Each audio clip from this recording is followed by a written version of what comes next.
los éxitos sociales que logró ALBA DCP, que nació como parte de esa relación estrecha entre Cuba y Venezuela. Recuérdense que hay algo muy trascendental, yo diría muy sentido, que fue la Misión Milagro, que le devolvió la visión a más de 3,5 millones de latinoamericanos que no tenían visión por enfermedades que podían ser tratadas con otros enfoques, no con un enfoque comercial, no con un enfoque de riqueza, sino con un enfoque de justicia social, con un enfoque de equidad. Con un método cubano, el Yo Sí Puedo, de alfabetización, en ese contexto de integración, 4 países lograron superar el analfabetismo y se declararon territorios libres de analfabetismo. Ustedes me pueden decir, pero bueno, esa es una conquista social a la que todo el mundo aspira. Sí, pero que todavía no se logra en el mundo. Fíjense que en América Latina y el Caribe, desde que Cuba se declaró primer territorio libre de analfabetismo, en América Latina y el Caribe, ¿cuántos años pasaron, cuántas décadas pasaron para que otros 4 países lo pudieran lograr? Y lo pudieran lograr precisamente con ese concepto de complementariedad y de integración en un sistema de relaciones no basadas en el egoísmo, sino basadas precisamente en estos conceptos que son conceptos más humanistas, que son conceptos de un enfoque de no dejar a nadie atrás. Por supuesto, aquí se tejieron relaciones económicas, comerciales, proyectos de colaboración muy importantes. Y uno de esos proyectos, sobre todo en energía, por la prestación de servicios médicos, se compensaba con combustible, una parte importante de las necesidades de combustible, no todas, pero una parte importante. Sobre todo en los tiempos más actuales, en otros momentos sí cubrían todas las necesidades de combustible de nuestro país, pero en estos tiempos ya no lo cubrían todo, porque recordemos que Venezuela ha estado sometida a sanciones, Venezuela ha estado sometida a medidas coercitivas, a presiones, y eso ha afectado también ese intercambio que se ha mantenido en una medida muy amplia, pero que no siempre ha alcanzado los niveles de otro momento.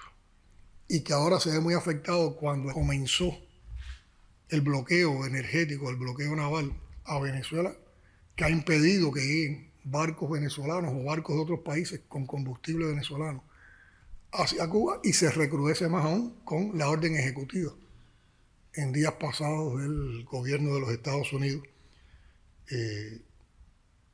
manipulando a través de la amenaza de los aranceles a los países que suministran petróleo. Es prácticamente con ese pretexto lo que lo ha convertido en un bloqueo energético a nuestro país. El futuro de las relaciones de Venezuela está en la manera en que seamos capaces de construir ese futuro desde la situación presente, de una Venezuela que ha sido agredida, que ilegalmente les secuestraron al presidente y a su esposa y los mantienen en una prisión en los Estados Unidos. Nosotros, en materia de colaboración, no imponemos colaboración. Nosotros damos colaboración, compartimos con solidaridad cuando un gobierno, cuando pueblos de naciones nos los piden. Y bajo ese concepto hemos mantenido en estos años esa colaboración con Venezuela. Todos conocen la frase de Martí en su compromiso con Venezuela, que la hemos asumido todos. Por lo tanto, con esa tierra bolivariana también tenemos compromisos, tenemos sentimientos muy intensos, y mientras el gobierno venezolano propicie, defienda que haya colaboración, Cuba estará dispuesta a colaborar. La otra pregunta tiene que ver con los apoyos. Bueno, yo creo que de manera inmediata ha existido un apoyo a nivel internacional. Hay varias opiniones de voceros, de Cancillería, de líderes internacionales, de movimientos que agrupan países. Yo por aquí tenía una relatoría. Una cronología de todo un grupo desde el 1 de febrero. Cuántas señales de apoyo se han recibido. Movimiento Morena, la vocera de la Cancillería rusa, María Zaharova, que en varias ocasiones ha salido en estos días el embajador ruso ante la ONU, la congresista demócrata Rashida Tlaib, de origen palestino y representante por Michigan, el portavoz de la Cancillería china, Guo Jiakun, el gobierno de Venezuela, el ministro belga de Movilidad, Clima y Transición Medioambiental, que se manifestó en ese sentido en la Cámara de Representantes de su país, los eurodiputados Irene Montero de España y Mar Botenga de Bélgica, el secretario general del Partido de Gobierno Sudafricano, Congreso Nacional Africano, la presidencia Claudia Sheinbaum, que prácticamente en todas sus mañaneras responde preguntas que tienen que ver con la posición de México y su apoyo a Cuba, la Cancillería mexicana, la Embajada de China en Washington, el portavoz del Kremlin, Dmitry Peskov, el amigo Ciudadano, líder del Partido Comunista de la Federación de Rusia, el embajador de Rusia en Venezuela, Asociación de Amistad Cuba-Filipinas, el representante demócrata Gregory Mix del Distrito de Nueva York, el presidente Putin. Hoy conocimos de una declaración del Movimiento de Países No Alineados y de otra declaración de los Estados miembros del Grupo de Amigos de la Defensa de la Carta de las Naciones Unidas. Y también sabemos que hoy existen unas conversaciones telefónicas entre el presidente y secretario general del Partido Comunista Chino, Xi Jinping, con el presidente de la Federación de Rusia, Putin, y en ellos también se manifestó el apoyo y el compromiso y la decisión de continuar la colaboración y la cooperación con Venezuela y con Cuba. Eso es lo que podríamos decir en sentido general, que se ha producido en materia de apoyos de discursos, pero detrás de esos discursos hay más cosas que también no podemos hoy explicar abiertamente, porque el enemigo está en una persecución de todas las luces que se le pueden abrir a Cuba, de todos los caminos que se le pueden abrir de Cuba, pero sí les puedo asegurar con todo sentido de responsabilidad que Cuba no está sola. Y que en un momento como este hay mucha gente, gobiernos, países, instituciones, empresas que están dispuestas a trabajar con Cuba y que ya nos han hecho llegar vías, mecanismos, intenciones de cómo podemos hacer. La persecución energética, la persecución financiera, el recrudecimiento con estas medidas coercitivas es tal que sabemos que tenemos que hacer un trabajo muy fuerte, muy creativo, muy inteligente para sortear todos esos obstáculos. Pero hay valor en un grupo de instituciones, de personas y de gobiernos del mundo para apoyar. Y es lo que podemos decir o podemos explicar hoy por razones obvias. Gracias, presidente. Había pedido junto con Oliver la palabra Claudia en representación de la Agencia de la República Popular China, Xinhua, y que se prepare Esther Lilian. Un saludo, presidente. Ante esta orden ejecutiva han habido manifestaciones, como usted mencionaba, de rechazo a este reforzamiento de lo que es el bloqueo energético. Yo quisiera que me comentara qué pudieran hacer los países del sur global para apoyar a Cuba concretamente en este sentido. Cada vez que uno observa lo que está ocurriendo, los aprendizajes y las lecciones que hemos podido sacar en estos días de lo que aconteció en Venezuela y de la reacción después de lo de Venezuela del gobierno de los Estados Unidos hacia Cuba y hacia otros, ¿no? Y uno piensa en qué podía hacer el mundo, porque yo lo que creo que el mundo no puede dejarse avasallar, el mundo no se puede dejar humillar, el mundo no puede permitir que la fuerza aplaste el multilateralismo. Y pienso en temas como este, y creo que lo primero es que hay que entender, los países tienen que entender, los pueblos tienen que entender qué es lo que está pasando. Tienen que entender que estamos enfrentando todos en el mundo, sin excepciones, una guerra que es política, que es ideológica, una guerra que tiene también un componente cultural y una guerra que tiene un componente comunicacional, mediático, un componente mediático. Y es el concepto de una guerra no convencional, de una guerra de cuarta generación que combina todos estos elementos y otros más. ¿Por qué es una guerra ideológica? Porque se está tratando de imponer el pensamiento hegemónico de la principal potencia imperialista del mundo. ¿Por qué es una guerra cultural? Porque para que prime la hegemonía de esa potencia a nivel mundial, tienen que romper los nexos y las raíces, los nexos con las raíces culturales de los pueblos. Tienen que hacer toda la maniobra posible para que los pueblos vean como obsoleto su cultura, su historia. Estoy hablando de la cultura en sentido más amplio posible. Que la gente reniegue en su identidad, que la gente se avergüencen de su historia para que entonces puedan asimilar y le impongan los paradigmas y los patrones de esa filosofía hegemónica, de esa filosofía imperial. Y es una guerra mediática, porque ustedes han visto que todas las fases, por ejemplo, Venezuela, todas las fases de la agresión a la Venezuela se diseñaron primero, y lo transversal siempre fue la manera en que se manejaba la opinión pública, en que se manipulaba la opinión pública internacional, en que actuaban los medios, en que actuaban las redes sociales. Una importantísima guerra psicológica la están aplicando contra Cuba hoy, de presiones para fracturar unidad, para crear desconfianza, para promover incertidumbre. Y son elementos que demuestran la perversidad. Entonces yo lo primero que la gente, creo que los pueblos, y los gobiernos, los países, las naciones, el sur global, tiene que entender esto. Tiene que entender qué es lo que está en disputa, cuáles son los escenarios en los que está esa disputa, qué es lo que nos están ofreciendo como futuro desde este presente tan brutal. Y entonces hay buscar la articulación, buscar la unidad, buscar una unidad que no puede ser solo de discurso, que tiene que ser una unidad también de acción, de denuncia constante,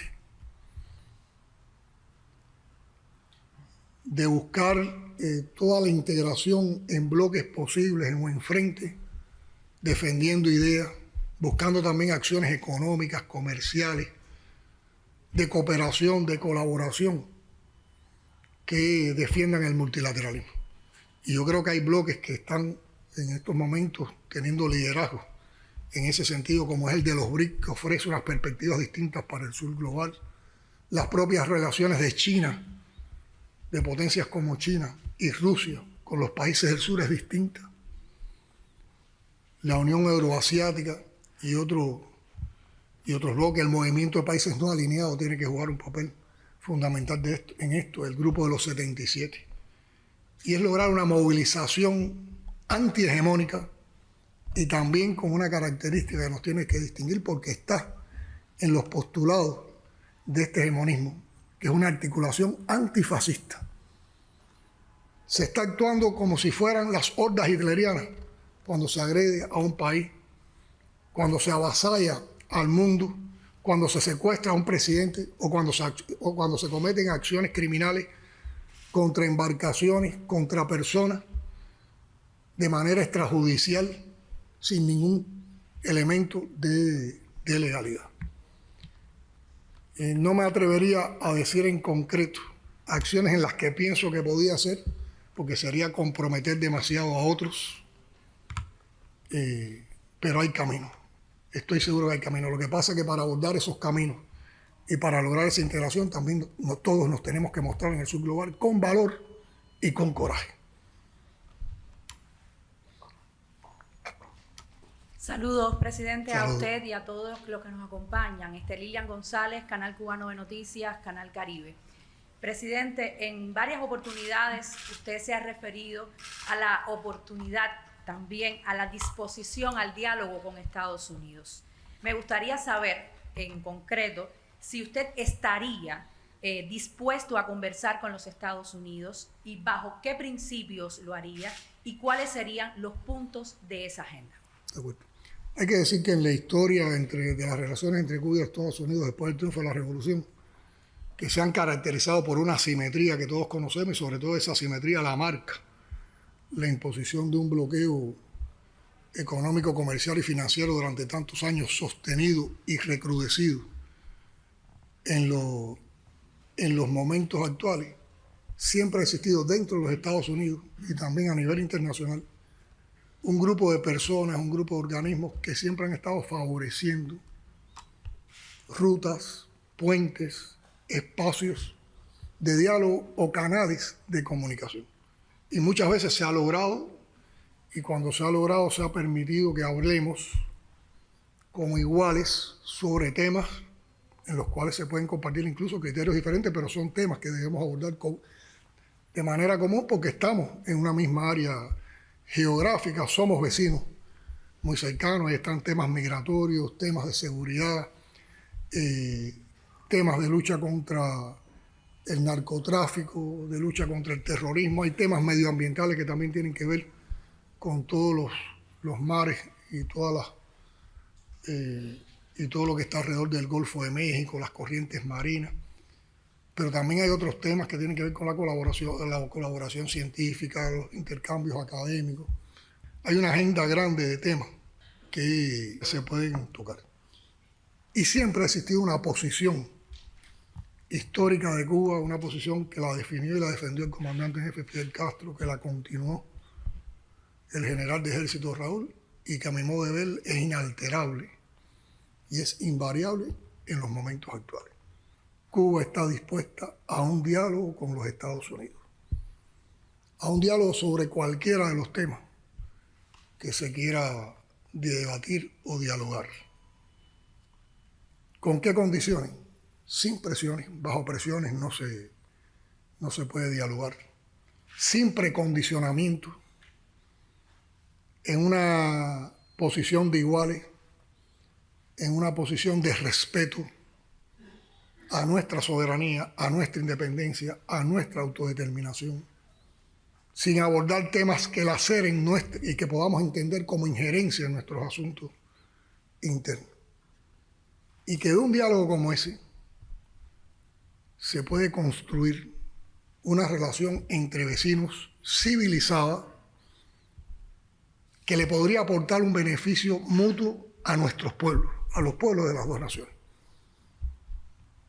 Las cubanas y los cubanos no odiamos al pueblo norteamericano, reconocemos valores del pueblo norteamericano, valores de su historia, valores de su cultura.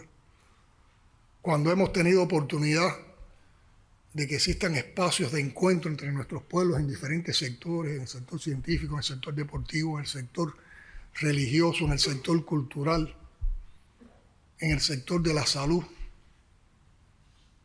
incluso diálogo a nivel político, hemos encontrado que hay muchas cosas en las que podemos trabajar juntos, sin prejuicio, que pueden aportarle muchísimo. O visto de otra manera, de cuántas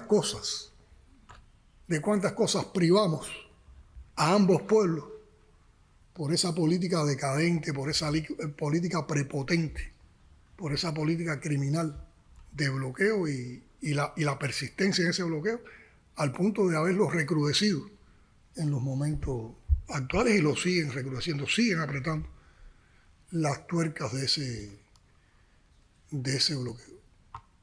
Y la agenda podría ser sobre todos estos temas que hemos hablado.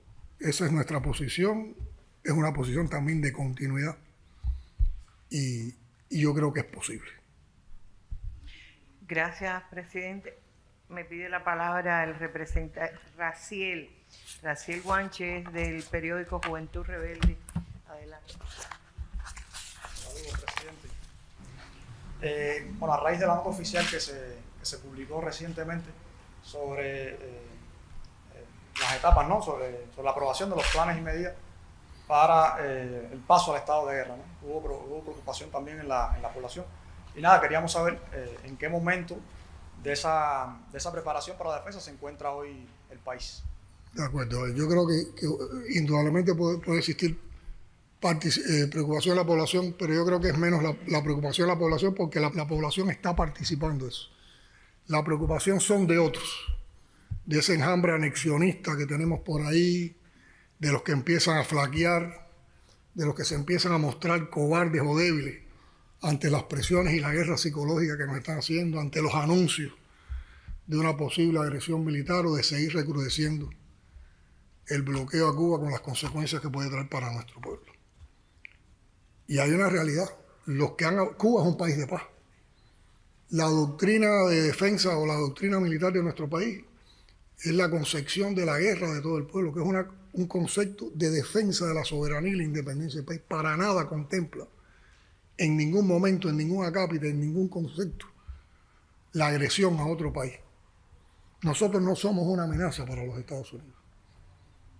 Ahora, los que constantemente están hablando de agresión y sobre todo han levantado la retórica insultante sobre la posible agresión a Cuba ha sido el gobierno de los Estados Unidos en estos momentos. En estos momentos. Los revolucionarios sabemos lo que vale defender una revolución. Y que la revolución, como lo ha explicado Fidel, como lo ha explicado Raúl, la revolución que no se sabe defender y no fortalece su defensa, es muy difícil que sobreviva a determinadas circunstancias. Y es un deber soberano nuestro, ante un peligro de agresión, prepararnos para la defensa. Por lo tanto, cuando hicimos los análisis de todo lo que venía pasando, de los sucesos del 3 de enero en Venezuela, de las implicaciones para el área de América Latina y el Caribe, las amenazas en la región y las amenazas para Cuba, una de las prioridades que establecimos fue desplegar un plan de preparación para la defensa en interés de la guerra de todo el pueblo, que comprende la preparación de todo el sistema defensivo territorial de nuestro país, en todos sus eslabones, desde la zona de defensa, el municipio, la provincia, hasta el Consejo de Defensa Nacional, de las unidades regulares de la FARC y el MININ, de las brigadas de producción y defensa de las milicias de tropas territoriales y también de las estructuras en zonas de defensa, de las agrupaciones especiales, para elevar nuestros niveles de preparación para la defensa, lo cual es legítimo y está incluso contemplado en nuestra Constitución. Hemos declarado los sábados días nacionales de la defensa y entonces de manera gradual y sistemática todos nuestros sistemas defensivos, todos los componentes de nuestro sistema defensivo territorial se están preparando, nosotros estamos participando en esa preparación. En estos momentos han insistido dos actividades de preparación del Consejo de Defensa Nacional. Una en la cual actualizamos todos los planes para enfrentar una agresión de los órganos de trabajo del Consejo de Defensa Nacional. Los actualizamos, les incluimos precisiones que tienen que ver con las experiencias que hemos sacado de los últimos conflictos a nivel internacional. Y por otra parte, en otra reunión del Consejo de Defensa Nacional, actualizamos el plan para el pase al estado de guerra si fuera necesario. Y eso se publicó porque no lo escondemos. No lo escondemos. La nota del Consejo de Defensa que se publicó decía exactamente así. En cumplimiento de las actividades previstas para el Día de la Defensa y con el objetivo de incrementar y perfeccionar el nivel de preparación y cohesión de los órganos de dirección y del personal, este sábado se reunió el Consejo de Defensa Nacional para analizar y aprobar los planes y medidas del paso al estado de guerra como parte de la preparación del país bajo la concepción estratégica de la guerra de todo el pueblo. No está diciendo que pasamos al estado de guerra. Está diciendo que nos estamos preparando para si hay que pasar al estado de guerra en algún momento. Por lo tanto, la realidad es esta y todo lo demás es una manipulación, de la cual enseguida fue acogida por todo el sistema de medios de intoxicación mediática que existe, defendiendo los intereses del gobierno de los Estados Unidos.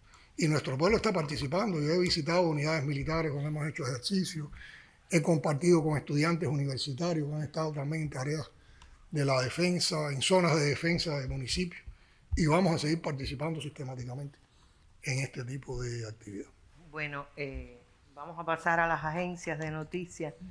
Quería, a manera de información adicional que no le di a usted, de los medios que pidieron esta comparecencia, están aquí, bueno, las agencias, los representantes de los medios extranjeros que ya hemos escuchado, la televisión, como es lógico, había pedido también su espacio, y aquí están las agencias de noticias. Prensa Latina, Jorge Legañó, a su presidente, y que se prepare Norland Rosendo, que es el presidente, el director de la Agencia Cubana de Noticias.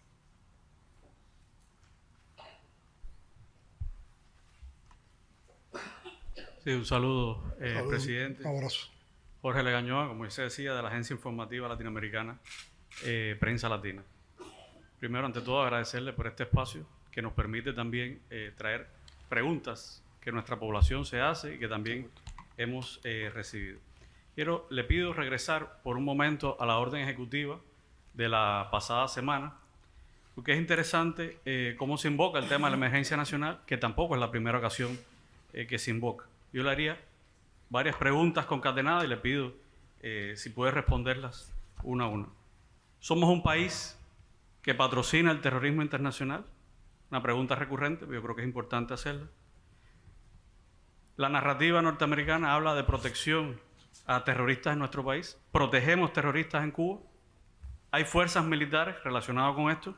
¿Hay fuerzas militares o de inteligencia o de otras naciones en suelo cubano? ¿O hay en curso conversaciones con algunas naciones, algunos países para instalar bases de inteligencia en Cuba o bases militares en Cuba, más allá de la que existe históricamente? Me haces una pregunta que tú te la has contestado miles de veces y que te hemos visto disertar sobre estos temas, pero como tú decías, es un tema de actualidad y es un tema también que está en la agenda pública del debate en nuestro país. Bueno, cuando se repasa la historia de la Revolución Cubana, podemos encontrar con qué sistematicidad, con qué intensidad, con qué perversidad ha actuado el gobierno de los Estados Unidos promoviendo actos terroristas contra Cuba, contra la revolución. Ahí están los conocidos más de 600 atentados, intentos de atentados a nuestro comandante en jefe,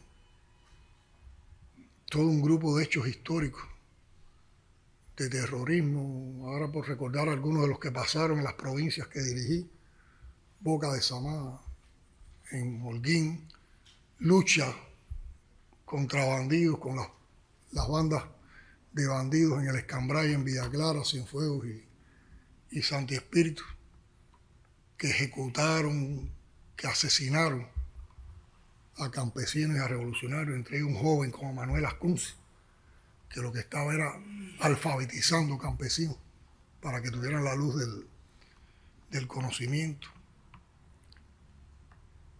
Y hay que decir que algo que es común a todos esos hechos, a todas esas expresiones de terrorismo, es que han sido organizados, financiados y apoyados por los gobiernos de los Estados Unidos sucesivamente. Uno de los hechos más recordados en el país por su connotación y por las vibrantes palabras de nuestro comandante en jefe en aquella ocasión fue el crimen contra el avión de Barbados, donde perecieron 73 personas. Nosotros en una visita que hicimos al Caribe hace unos años, tuvimos la oportunidad de rendir homenaje a los caídos en ese crimen, compartiendo con uno de los hijos de una de las víctimas del atentado al avión de Cubana de Aviación, con Tim Cremata, el director de la Comanita. Y recuerdo que aquel encuentro, en aquel lugar, en una tarde, en presencia de la primera ministra de Barbados, Mia Mottley, fue muy emotivo y fue muy sentido para los cubanos que estaban ahí. Y en particular para Tim, que además también con sus palabras narró también todo el dolor que sufrió desde niño junto a su familia por la pérdida de su padre.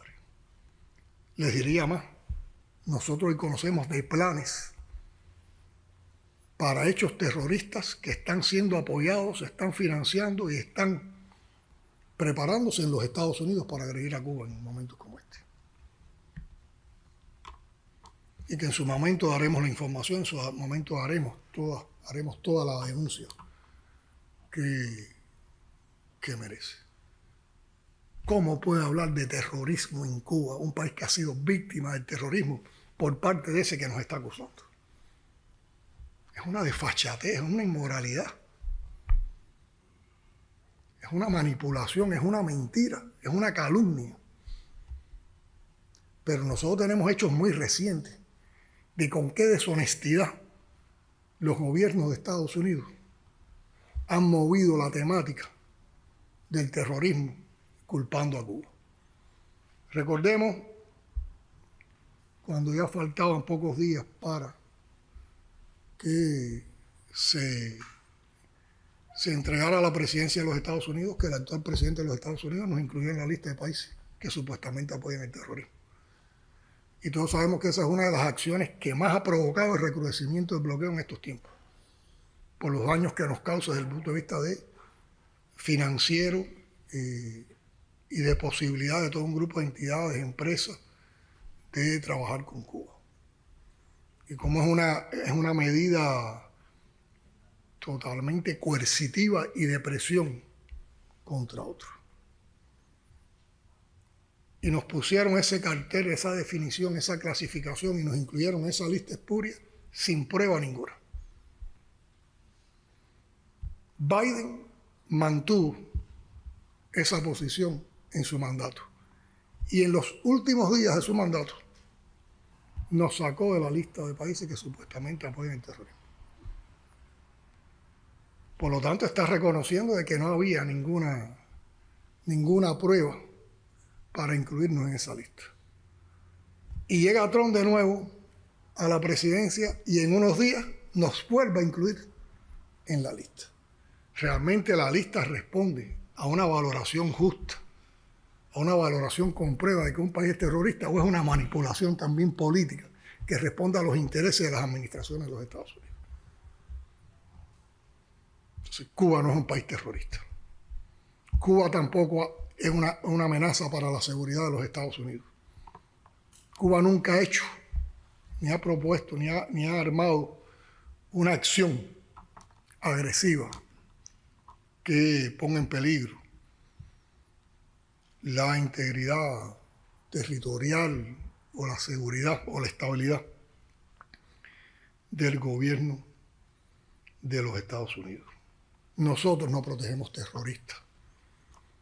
No hay fuerzas militares en Cuba de otras naciones ni de otras agrupaciones. No hay bases militares de otros países en Cuba. Tenemos cooperación militar y acuerdos de cooperación militar con países amigos, con aliados, pero para nada eso significa que haya bases militares en Cuba. En Cuba, como decía Legañoa, sí hay una base militar. Una ilegal base militar. ¿Y de quién es? Es una base ilegal norteamericana en el suelo de la provincia cubana de Guantánamo, en contra de la voluntad del pueblo cubano. ¿Quiénes son los que tienen bases militares en todo el mundo? ¿Quiénes se distinguen por apoyar el terrorismo de Estado en el mundo? ¿O acaso la agresión a Venezuela y el secuestro de un presidente no fue un hecho de terrorismo de Estado?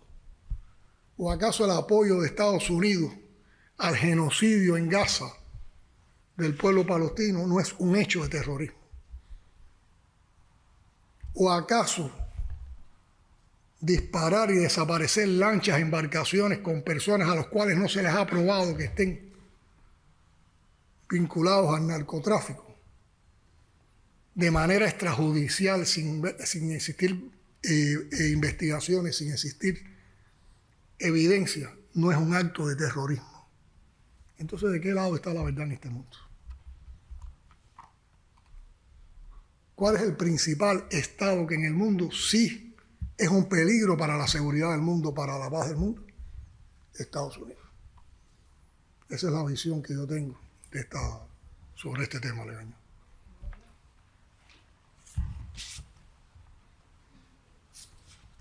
Un saludo, presidente. Norlan Rosendo, de la Agencia Cubana de Noticias.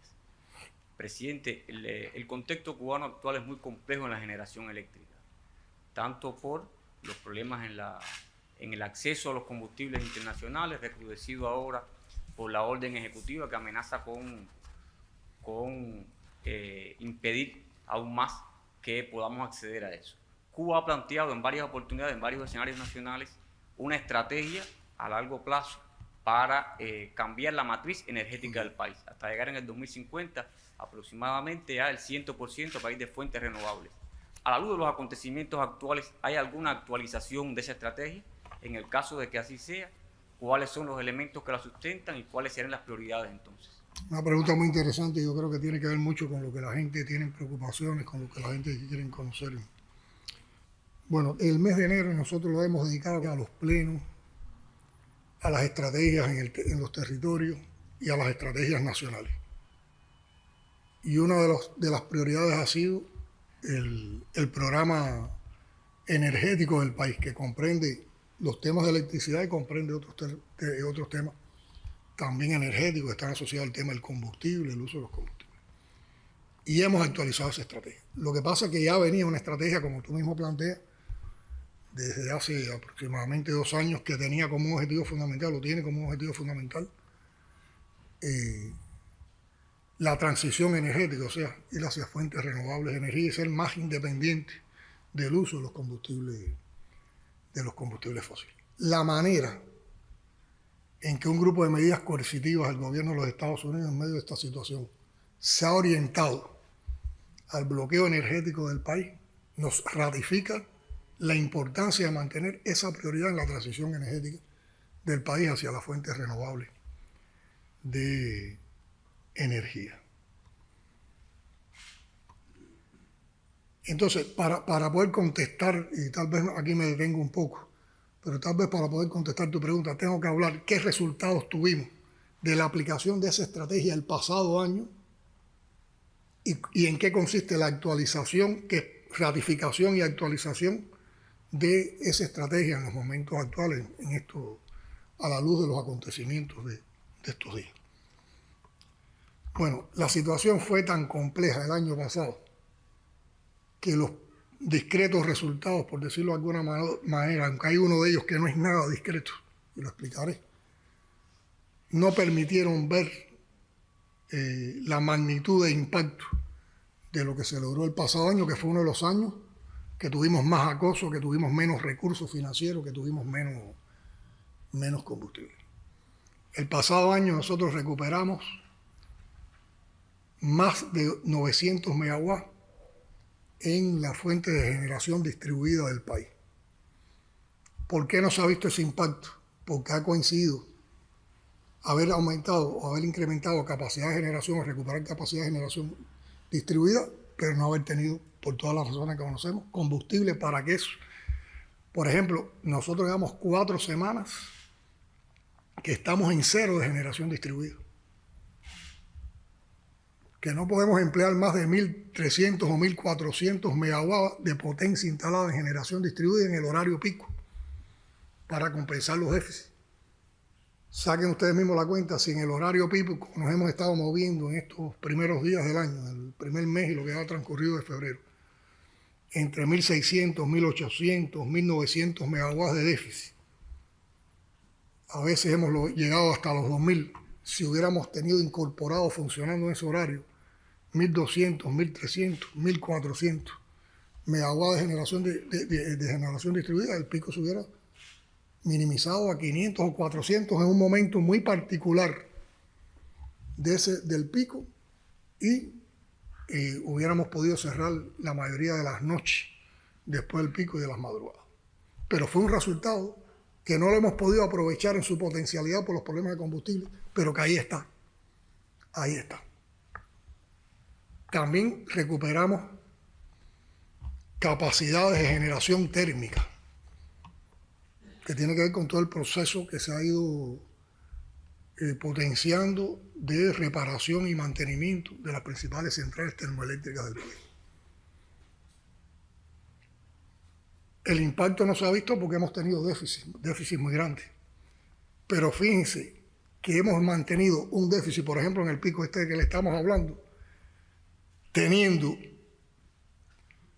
funcionando solo en ese horario pico, sin generación distribuida, las termoeléctricas, las centrales termoeléctricas. Y el pico, las diferencias en el pico, los déficits del pico se han mantenido más o menos iguales que en otro momento en que podíamos tener una parte de la generación distribuida, pero no teníamos lo que habíamos recuperado en generación térmica. Y eso tampoco ha dejado de ver el impacto. Y la tercera dirección en la que trabajamos y donde yo creo que sí hay un resultado notable, que tal vez no se percibe tampoco, es en las inversiones que hicimos en ese año tan malo, en materia de situación económica y financiera, en fuentes renovables de energía. Nosotros el año pasado realizamos una inversión e instalamos más de 1.000 megawatts de generación eléctrica con parques fotovoltaicos. Alrededor de 49 parques fotovoltaicos instalamos en el país. Por lo tanto, antes del 2025, la penetración, o digamos el porciento que aportaban las fuentes renovables de energía en la generación eléctrica en el país era solo del 3%. Y con esa inversión en ese año, en un solo año, saltamos del 3 al 10% de generación. Significa que crecimos un 7%. Y ustedes me preguntarán con la población, ¿pero dónde está esa energía? Bueno, imagínense que si de día no hemos tenido generación distribuida, y si de día nada más que hemos podido contar con las termoeléctricas, algunas de ellas en reparación o en mantenimiento, ¿por qué en el día no hemos tenido los picos de déficit que tenemos en la noche? Bueno, sencillamente porque esos 1.000 megawatts de parques fotovoltaicos están generando promedio diariamente en las horas del día en que funcionan el 38% de la energía que el país consume en esos momentos. Y nos ha podido mantener un nivel de déficit controlable, manejable en los horarios del día.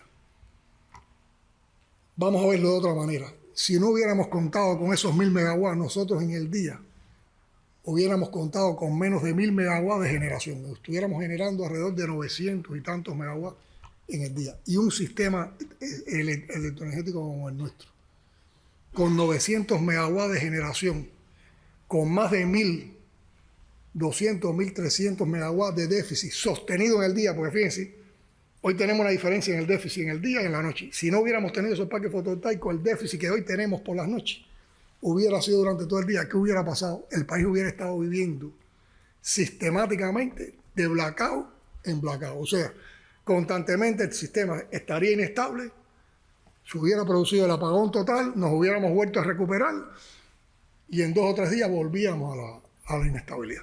Y eso no ocurrió. Ahora, Lynn me preguntaba los otros días, ¿y por qué hay una percepción, sobre todo en La Habana, de que ha aumentado los apagones en el horario del día? Y hay ocasiones en que sí ha aumentado, y hay ocasiones que cuando confluyen ya más problemas, combustibles, roturas, el sol más débil, se nos complican más las cosas. Bueno, nosotros trabajamos, cuando uno va y analiza los déficits que hemos mantenido en el día antes de enero, y en enero y febrero, los déficits en el día son más o menos iguales. Lo que pasa es que nosotros hasta el 2025 trabajamos con un concepto de priorizar la generación eléctrica en el día a la población. Pero teníamos parada la economía. Teníamos paradas las industrias, teníamos parados las actividades agrícolas, el riego, teníamos parados las principales fábricas, los principales centros exportadores, los principales centros de producción de bienes para la población. Y también haciendo un análisis realista de las condiciones del país, dijimos, bueno, hay que poner un poco de energía en este año en la economía en el día, sabiendo que es a costa de afectar la población, pero es que también la población recibe de lo que produzcamos en la economía. Y si la economía no produce, entonces nos complicamos más. Y el impacto de los problemas energéticos es mayor en la vida de las cubanas y los cubanos. Entonces, con ese concepto, el déficit se ha mantenido igual, lo hemos podido sostener a partir de esa inversión, pero una parte de esa energía la estamos dedicando a la economía.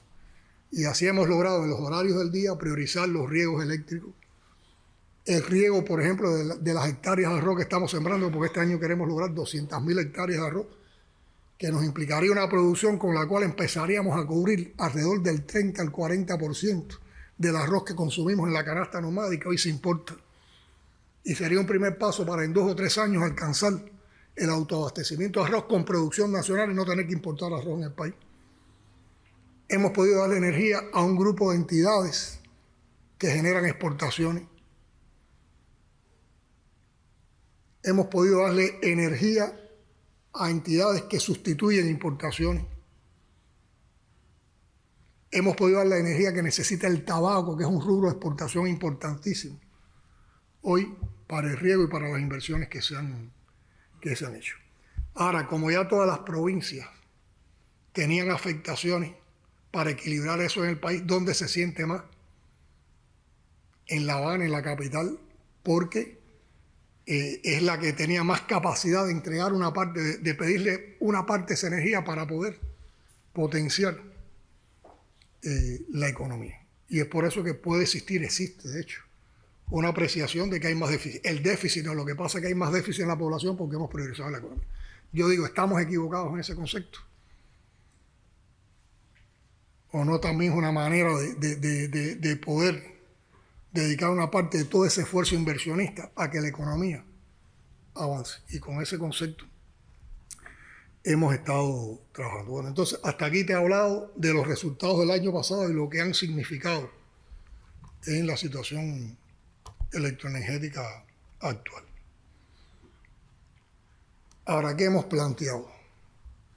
Ya no solo para la electricidad, lo hemos planteado como un concepto para la situación energética del país. Porque de estas presiones, de esta situación que estamos viviendo, y lo hago desde un enfoque no idealista, lo hago desde un enfoque racional, optimista, pero también realista, esto hay que aprovecharlo como una oportunidad. Y terminar de comprender que el país tiene que ser capaz de sostenerse energéticamente con las fuentes de energía que nosotros poseemos.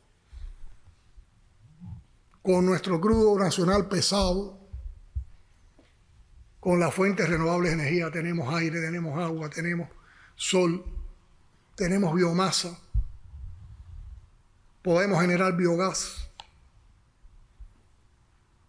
Y ese concepto entonces aplicarlo a la generación eléctrica. Y ese es un concepto que actualiza lo que estamos planteando en el tema del plan energético y en particular la relación con la electricidad.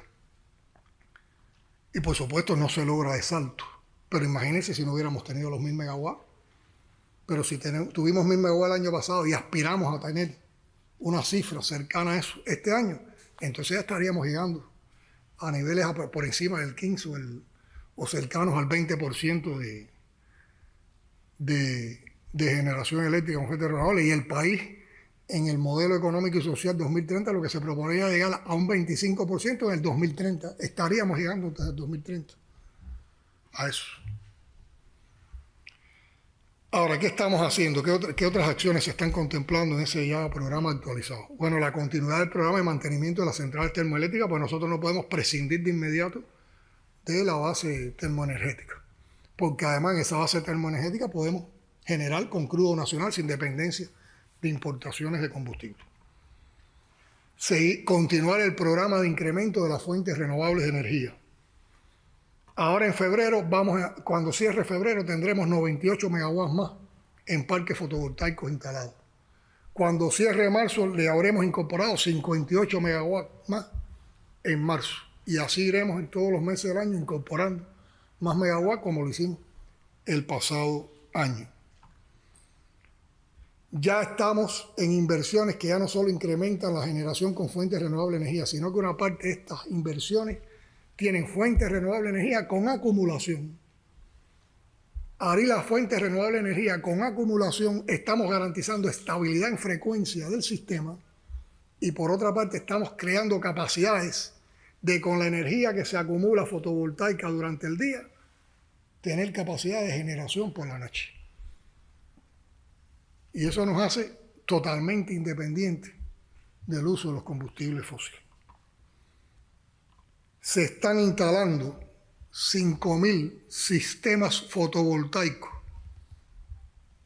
digamos domésticos, familiares, en viviendas, de 2 kilowatts cada uno, en las viviendas que en el país no estaban electrificadas porque eran viviendas aisladas. Y donde llevar la electricidad tendría una inversión tremenda en cable, transformadores, postes, lugares de difícil acceso. Cuando logremos esto, estaríamos completando la electrificación de un 100% del país. O sea, la posibilidad de que todo el mundo tenga electricidad. Ya el otro depende de lo que genere. Pero esas viviendas que no tenían electricidad van a empezar a tener electricidad estable porque tiene acumulación también y van a poder disfrutar de lo que nunca han podido disfrutar. Y nos alcanza para las viviendas que nos faltaban y también para un grupo de viviendas que estaban en sistemas donde la energía que se les suministraba era en el día a pocas horas porque dependían de plantas de combustible, de plantas eléctricas o de hidroeléctricas que dependían del caudal de agua que existiera o determinadas conexiones muy malas. Por lo tanto, mejoramos 5.000 viviendas en ese concepto. Por otra parte,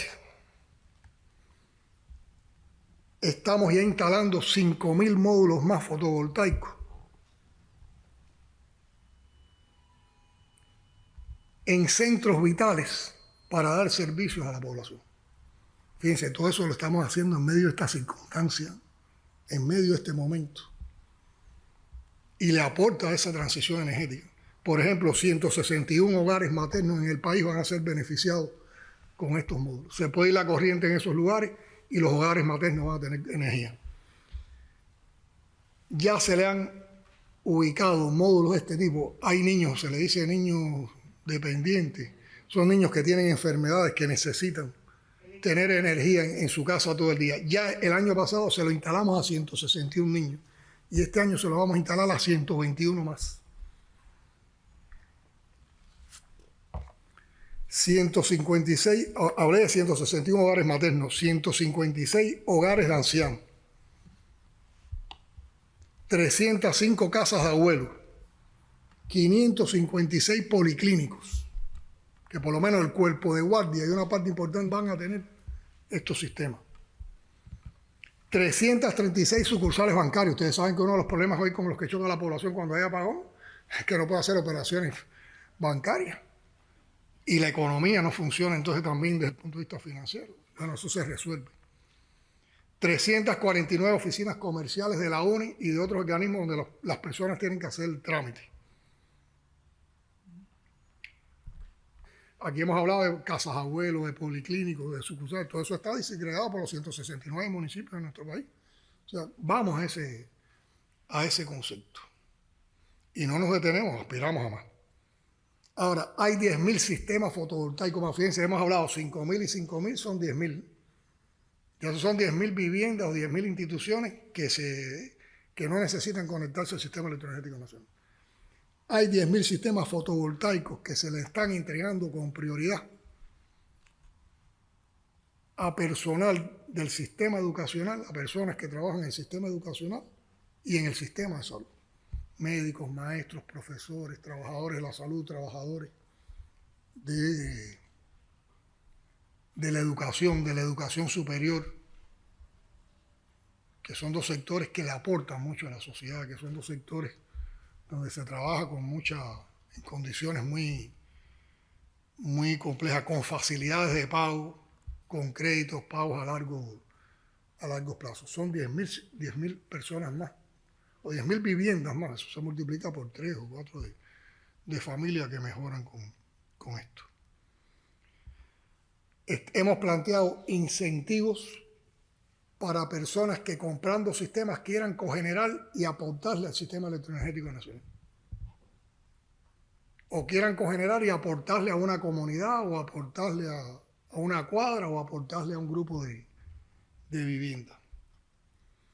Hemos creado incentivos también para que en materia arancelaria, en materia de precios, en materia de formas de pago, todo el que pueda adquirir un sistema fotovoltaico doméstico para incorporar a su casa lo puede adquirir de la manera más viable posible, más expedita. También este año están previstos la recuperación de capacidades eólicas, de generación de transmisión eólica en algunos parques que tenemos ya en el país, pero que estaban con determinados problemas técnicos. Y hay nuevas inversiones en energía eólica que se están desarrollando, sobre todo en la zona de la herradura en las tunas. O sea, estas son todo un grupo de acciones que se contemplan en ese programa que está actualizado y que nos va diciendo el camino al cual queremos llegar y por el camino que queremos transitar. Y aquí, como expliqué ahorita, hay otro grupo de cosas que se están haciendo, de ayudas que vamos a recibir, de proyectos que se están gestionando, que en la medida en que tengamos respuesta podrán ampliar todo esto que nos hemos planificado. Ahora, el país el año pasado adquirió una capacidad de formación en las fuerzas que construyen, operan e instalan la tecnología de los parques fotovoltaicos. Y cuando empezamos los primeros parques nos demorábamos alrededor de 3 meses para hacerlo. Ya los últimos parques los hacíamos en 45 días. O sea que hay un personal capacitado para continuar estas inversiones en Cuba, incluso para dar servicio a otros países que necesitaran una colaboración en este sentido. Y se ha ido incorporando entonces nuevas tecnologías, se ha ido haciendo transferencias tecnológicas, se van haciendo desarrollos. Un grupo de científicos liderados sobre todo por Lídice, la doctora Lídice de la Universidad de La Habana, ha estado muy pendiente de la manera en que esta inversión había que hacer. O sea que todo este programa ha contado con el enfoque de ciencia e innovación. Fue un tema que se llevó y se discutió en el Consejo Nacional de Innovación el pasado año y que ya hoy es una realidad y que ha tenido este impacto y este efecto que les he explicado. ¿Se me quedó algo ahí en materia de noticia? Oscarito nos había pasado un papelito pidiendo hablar sobre ese tema, pero en otra dimensión. Oscar Figueredo de Cuba Debate. Sí, saludos, presidente. Oscar Figueredo de Cuba Debate, de Multimedia. Usted se refería, y es conocido por el pueblo cubano, las grandes inversiones que se han hecho en materia energética a pesar de la situación actual del país. Y hay un elemento que es importante y se ratificaba, y es la necesidad de seguir explotando las fuentes internas que tenemos, dígase el petróleo. Algunos decían que se mostraban incrédulos porque decían ese petróleo cubano no sirve, es demasiado pesado. Y yo creo que ahora mismo se está ratificando la necesidad de que nuestras propias termoeléctricas usen ese combustible. ¿Cree usted que en estas condiciones se puede seguir aumentando la explotación de ese recurso natural y también el gas acompañante? De acuerdo. Bueno, esta pregunta me permite responder y ya entonces hace que complementar el enfoque energético o sea, lo que estamos haciendo energéticamente, lo que nos proponemos para enfrentar la situación actual. Siempre acoto que tenemos todo esto que es realizable, pero que esto no se resuelve de golpe. Ahora, antes de ir a la respuesta, yo lo que sí les quiero decir que en estos momentos tenemos una situación energética desde el punto de vista de combustible complejo. Recuérdense que el bloqueo naval a Venezuela empezó en diciembre. Por lo tanto, desde esa fecha, aquí no se recibe combustible en este país. Por lo tanto, tenemos problemas en la disponibilidad de combustible para garantizar no solo ya la generación eléctrica, sino actividades básicas, sobre todo que tienen que ver también directamente con la población. Por eso hoy se reunió el Consejo de Ministros para complementar estas directivas de gobierno para enfrentar el desabastecimiento agudo de combustible. Y aquí hemos tomado como referencia las indicaciones del comandante en jefe para periodo especial. ¿Se acuerdan las directivas del comandante en jefe para periodo especial de aquello que le llamamos opción cero? Están contempladas también, actualizadas, porque hay situaciones diferentes en esta directiva.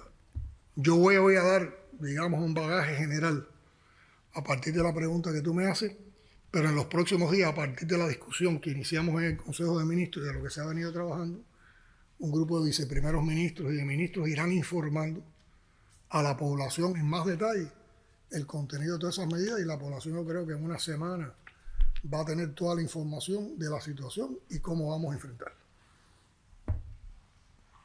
Un segundo concepto que quiero aclarar: aunque haya bloqueo energético, nosotros no renunciamos a recibir combustible en nuestro país. Eso es un derecho que tenemos.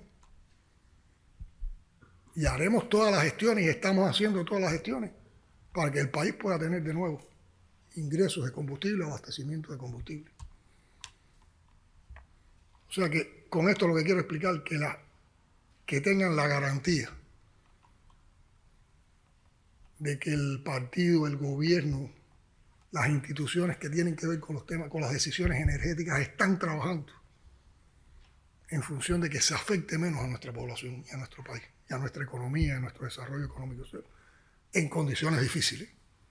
Porque hay un bloqueo energético por parte de Estados Unidos. Y hay mucho miedo, y hay mucho impacto psicológico en armadores, en navieras, en países que nos pueden suministrar combustible. Pero nosotros no renunciamos, eso es soberano, eso es una decisión soberana de este país. Y yo creo que es muy condenable que una potencia, con la dimensión que tiene Estados Unidos como potencia, asuma una política tan agresiva y tan criminal hacia una pequeña nación. Porque ¿qué significa bloquear el combustible? No permitir que llegue una gota de combustible en un país.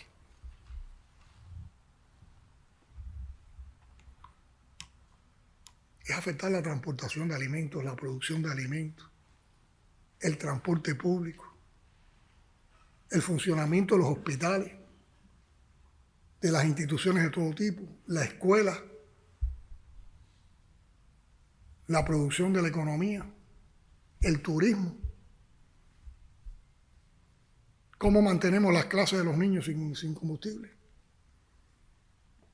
¿Cómo funcionan nuestros sistemas vitales sin combustible? ¿Cómo distribuimos la comida? ¿Cómo sembramos? ¿Cómo roturamos? ¿Cómo preparamos la tierra? ¿Cómo recogemos los productos? ¿Cómo nos trasladamos?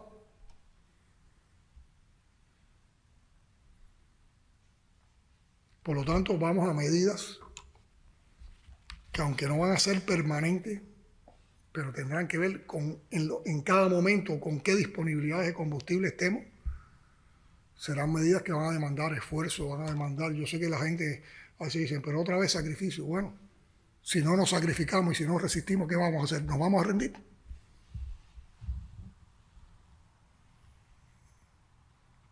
Y nosotros hemos compartido que la opción de la rendición no es la opción de Cuba. Hay mucho que defender. Hay muchos cubanos y cubanas dignas que dieron la vida por este país, por la independencia de este país, en todas las épocas. Y los más recientes son los 32 compañeros que cayeron en Venezuela. Que su caída indignó a nuestro pueblo. Y esa herida todavía está. Esa herida no se cierra. ¿Y por qué actuaron así? Porque tenían una convicción, sabían lo que estaban defendiendo. No era solo un presidente, no era solo una hermana nación, era la dignidad, era la soberanía, era Cuba, era la revolución, era América Latina y el Caribe, es el sur global.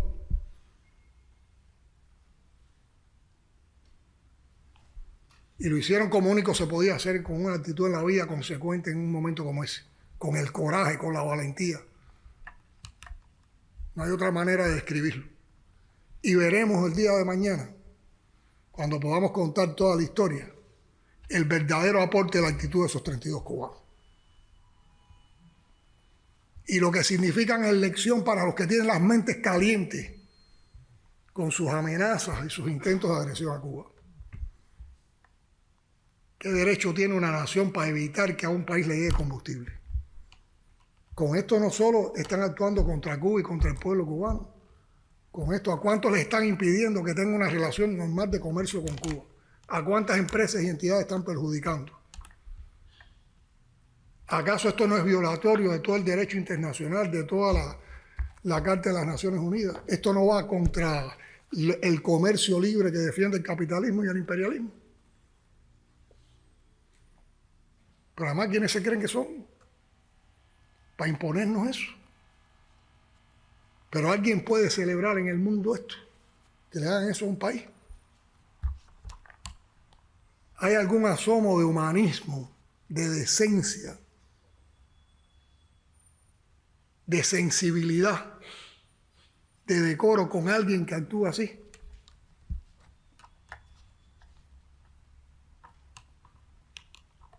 Esto es la asfixia, es asfixiarnos completamente.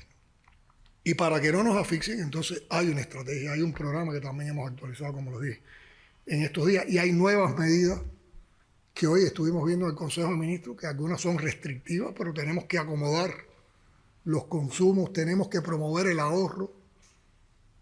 Hay cosas que tenemos que detener, posponer, para poder seguir funcionando en lo fundamental y para poder seguir sopesando y enfrentando esta situación. Y yo sé que cuando hablo del ahorro, a veces la gente lo ve un poco lejano y la gente dice, pero ¿qué más voy a ahorrar si tengo?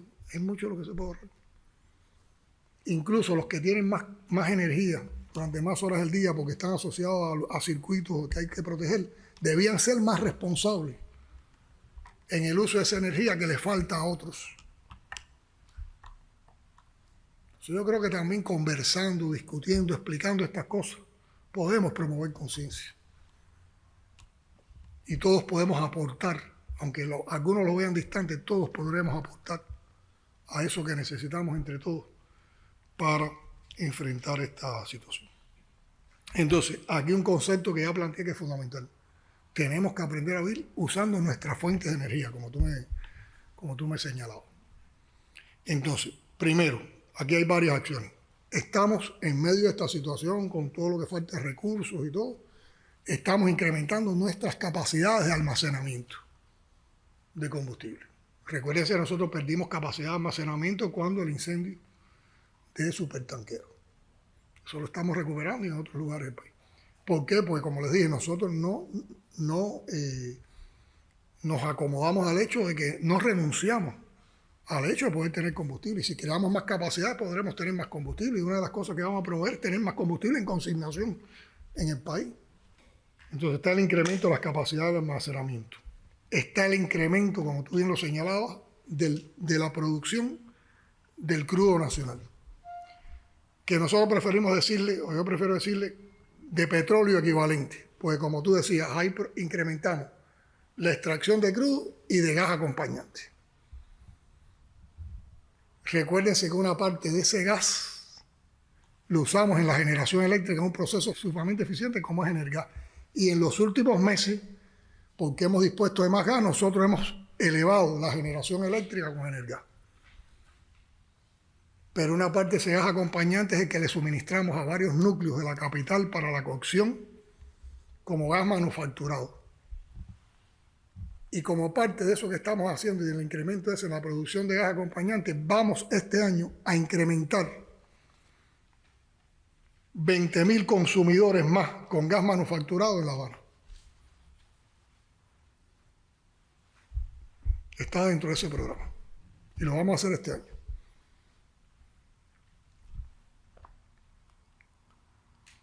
Y incrementar la producción de petróleo equivalente nos permite entonces tener más coberturas de crudo para también funcionar con la generación eléctrica de nuestras termoeléctricas que pueden consumir ese crudo.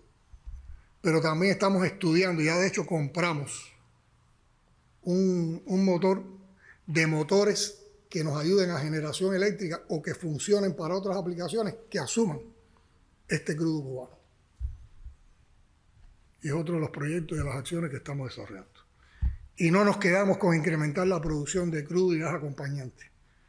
Ya le hemos dado una tarea a nuestros científicos y hemos podido desempolvar un grupo de investigaciones que durante años ha venido haciendo el Instituto de Investigaciones Petroleras en el país para llegar a la refinación del crudo cubano y mejorar su calidad.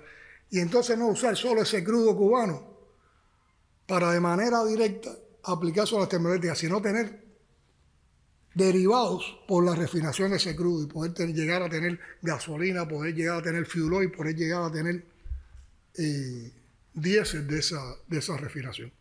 Ya hicimos a finales de año una pequeña prueba de refinación de crudo nacional. Y se abre en perspectiva. Fíjense, yo estoy explicando la estrategia. y las cosas que podemos hacer. Repito, no todo esto resuelve los problemas de golpe, pero va dando salidas, nos va dando luces. Son cosas diferentes a las que veníamos haciendo o de las que veníamos dependiendo y nos van dando soberanía. Bueno, hemos planteado aprovechar también el tema energético, no solo en generación eléctrica, las fuentes renovables de energía.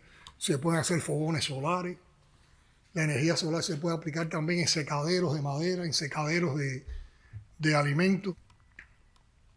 Igual que la energía hidráulica, la energía eólica, la biomasa, pero el biogás es transformar residuales en energía. Y con plantas de biogás uno puede cocinar. Con plantas de biogás puedes tener lámparas que funcionen con gas y te dan iluminación. Pero hay motores que funcionan, su combustión es con biogás, y con ese motor tú le acoplas un generador eléctrico y tienes un gasogenerador. Y con ese biogás estás generando electricidad. Y estas cosas que estamos tratando de hacer ahora en medio de ciudad, lo que estamos tratando de lograr es que sean sostenibles y que no nos olvidemos de estos tiempos duros. Que por eso yo digo, vamos a verlo como oportunidad para desarrollarnos, para tener desarrollo sostenible, para ser más soberanos energéticamente, para ser menos dependientes. Y habrá otras medidas que habrá que ir aplicando en la medida en que vaya evolucionando, para bien o para mal, las disponibilidades de combustible. Pero yo también les puedo asegurar, además por las muestras de apoyo que hemos recibido en estos días tan convulsos, que en el mundo hay muchas personas y entidades que rechazan las presiones, que rechazan los chantajes y que rechazan y están en contra del cerco económico contra Cuba y están dispuestos a arriesgarse para trabajar con Cuba. Y yo creo que también el mundo, la comunidad internacional, tiene que definir si va a permitir que un crimen como este que se ejerce hoy contra Cuba, que se puede ejercer contra cualquier otra nación en el mundo, es lo que vamos a tener como futuro para la humanidad, o si realmente definimos que lo que hay es que encabezar una lucha por la solidaridad, por la cooperación, por la soberanía, por el multilateralismo y por el respeto a los derechos de todos en el mundo. Eso es algo por lo que se tiene que pronunciar y que tiene que definir la comunidad internacional. Presidente, Dilber Reyes, subdirector del periódico Granma también. Aquí presente quiero hacer contar que está el equipo de comunicación de la presidencia que nos acompaña también, pero como lo acompañan cotidianamente... Eso me preguntan todos los días. Sí. Saludos, presidente. Dilber Reyes, periódico Granma. Bueno, dos preguntas. En condiciones de bloqueo extremo, yo creo que la palabra sobrevivir no es ni exagerada por un lado, ni pesimista tampoco. Creo que es una palabra objetiva que implica, en primer lugar, pensar en necesidades básicas de la vida, comer, tomar agua, servicios básicos, imprescindibles, electricidad, comunicaciones, salud, educación. ¿Cómo usted considera que debe moverse la vida del país a atender esas prioridades que son de supervivencia? ¿Cómo cree y hasta qué punto es urgente movilizar todo ese potencial local que usted tantas veces ha hecho énfasis para producir la comida allí en la comunidad, para producir bienes de consumo posibles allí en la comunidad? Vamos a tener limitaciones de movilidad. Incluso replicar experiencias locales miméticamente, experiencias que han demostrado ser exitosas. Enaltecedora, como les decimos. En condiciones de carencia demostraron ser exitosas. Eso por un lado. Y segundo, usted ha presidido los plenos provinciales del partido en todas las provincias, y muchos de estos conceptos se han repetido una y otra vez. Sin embargo, no podemos negar que hay la percepción de que a veces ese sentido de la urgencia se queda en la reunión, se queda en el concepto y cuesta aterrizarlo en la vida de la gente. ¿Cómo cree que debe cambiar el modo de conducción del partido para que todo esto, que debe ser urgente, tenga resultados y además se haga rápido? Muchas gracias. Bueno, tú has sido muy agudo en la manera en que has caracterizado la situación y tienes toda la razón.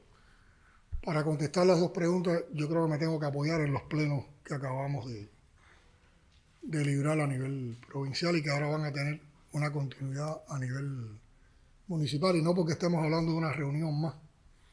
Yo creo que han sido espacios de debate, pero también espacios de construcción de consenso. Y en esa construcción de consenso es en la que yo creo que está la potencialidad de poder, entonces, esas cosas que hemos reiterado, convertirlas de verdad en resultados. Y sobre todo porque ahora hay una variable nueva o una variable con más peso en la ecuación de la vida de los cubanos y las cubanas, que es la urgencia del momento. Y que no podemos perder tiempo. Y que hay cosas que las hacemos ya o ya. Y yo creo que eso también ha alentado el pensamiento, ha alentado la promoción, la comprensión de un grupo de ideas. Y los plenos provinciales nos dieron una primera confirmación de eso. Lo que presentaron como estrategias para este año, en sus programas, en sus planes, las provincias es muy superior a todo lo que habíamos abordado, incluso en la concepción del Plan Nacional. Y se ve que hay una voluntad no solo de resistir, sino también de crear y de superar. Y que hay muchas cosas que se empiezan a generalizar también. Yo creo que eso tiene que ver también con que hemos estado discutiendo cosas muy complejas en situaciones muy adversas y donde había ideas que ahora uno puede decir, bueno, ¿por qué ahora sí se van a salir y otra vez? No, porque necesitaban madurar. Había que creer en esas cosas. La gente tenía que ver espacios, escenarios en donde se materializaban con éxito muchas de esas ideas. Y también porque hay personas a veces, yo digo con un alarde de sabiduría, que te dan una noción donde abarcan a veces solo una variable de esa compleja ecuación de la vida de las cubanas y los cubanos. Y puede ser incluso una idea brillante, y todas las ideas esas las seguimos y las tenemos en cuenta. Pero es que aquí todas las variables están correlacionadas, todas las variables forman parte de una ecuación muy compleja. De una ecuación muy compleja. Y entonces ahí es donde uno ve que demoran cosas en lograrse. Y partimos entonces del aporte que hizo el 11º pleno del Comité Central del Partido. Yo creo que fue un pleno desgarrador que abrió las venas en la discusión sobre los temas fundamentales, sobre las insatisfacciones, con una visión hacia la emergencia, con una visión hacia cómo damos respuestas a la población en el menor tiempo posible, pero que también dio luces, que también compartió, yo diría que conceptos para la labor ideológica, conceptos para enfrentar la batalla económica, prioridades y sobre todo una construcción de entre todas las cosas que nos hemos propuesto en este programa de gobierno, y siempre ando con él discutiendo y chequeando, en este programa de gobierno que llevamos a una consulta popular y que ahora va a tener una versión robustecida y ampliada a partir del aporte de esa consulta popular. De todas estas cosas, ¿cuáles son las transformaciones fundamentales que hoy nos definen, que tenemos que hacer en el modelo económico y social para avanzar más rápidamente? Y entonces de eso les voy a hablar para contestar las dos preguntas que me hacían. Bueno, primero, en una circunstancia como esta, donde por un lado nos quieren aplicar la asfixia económica, por otro lado hay la posibilidad de una agresión militar que hemos definido como prioridades. Primero, que tenemos que elevar el funcionamiento del partido, del gobierno, del Estado, de las instituciones armadas, de las organizaciones de masa, de las organizaciones sociales, de todo el sistema del país. Para defendernos de la agresión y prepararnos para un intento de agresión, bueno, ya lo que les comenté cuando me hacían la pregunta sobre la defensa del plan para elevar la disposición y preparación para la defensa en interés de la guerra de todo el pueblo por parte de toda nuestra población. Un plan de movilización política. Cómo constantemente nos manifestamos, cómo constantemente discutimos, debatimos, compartimos, proponemos Yo creo que un punto importante en ese plan de movilización política fue las honras fúnebres y el homenaje que hicimos a los compañeros caídos en Venezuela. El primer pueblo del mundo que salió el 3 de enero a manifestarse masivamente repudiando fue el pueblo cubano. Recuerden que fue en la madrugada del 3. A las 8 de la mañana estábamos convocando al pueblo para las 10 de la mañana en la tribuna, y la tribuna cuando llegamos ahí a las 9:30 estaba completa. Bueno, tuvimos que esperar para empezar el acto de denuncia porque no había dado tiempo a montar todavía el acto. Y la gente estaba, y así estaban en todas las provincias. Y después viene una sucesión de actos y de expresiones del pueblo en todas las provincias, en todos los municipios del centro. Y el acto, cuando ya llegaron los restos, la marcha del pueblo combatiente, la manera en que participó el pueblo y la manera en que el pueblo acudió en cada uno de los lugares, yo creo que ese fue un punto cimero de esa movilización política que hay que continuarla siempre.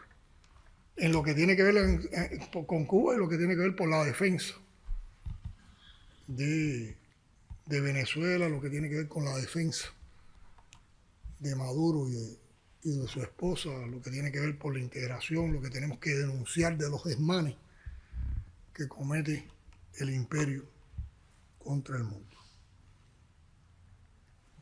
Bueno, está también como respuesta económica, como en el menor tiempo posible implementamos